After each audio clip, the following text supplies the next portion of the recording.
څنګه چې تاسو ته پته ده چېرې دا زموږ د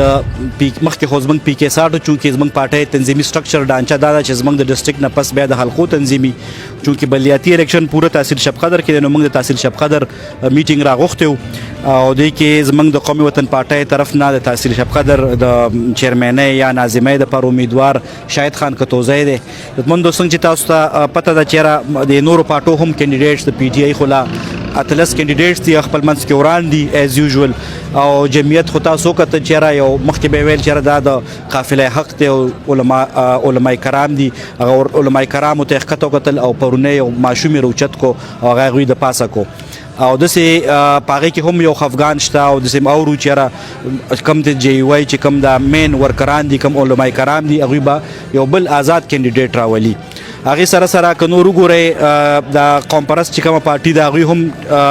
پرون ټیکټ یو له ورکو خو هغې مخالفت کې میټینګ بل ځای کې وشو الحمدلله زموږ د پارټۍ دا پوزیشن دی چې یاره زموږ ټوله پارټي په دې کینډیډیټ پسې دا د ولاړه ده د پارټۍ ټول تنظیمي مشران راغلي دي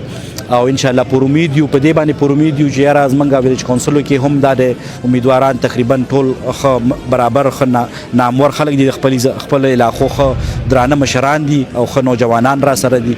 او نو انشاءالله پر امید یو چې یاره د را روان الیکشن کې به موږ ښه برپور مقابله کوو او کامیابي به ترلاسه کوو انشاءالله یاره انشاءالله زموږ خو لکه مین فوکس خو په دې طرف باندې 400 باندې او پېښور ویلي چې څه ته وایي یا پېښور ریجن چې څه ته وایي هغې سره سره اوس موږ شکر الحمدلله په پېښور کې موږ سره ښه تکړه ملګري شته مردان صوبائی کې هم او دې سره موږ په سوات کې هم دا د تنظیمي ډانچه ډېره ښه فعال ده ښه تکړه ده امید لرو چې یاره موږ به د دې صوبې په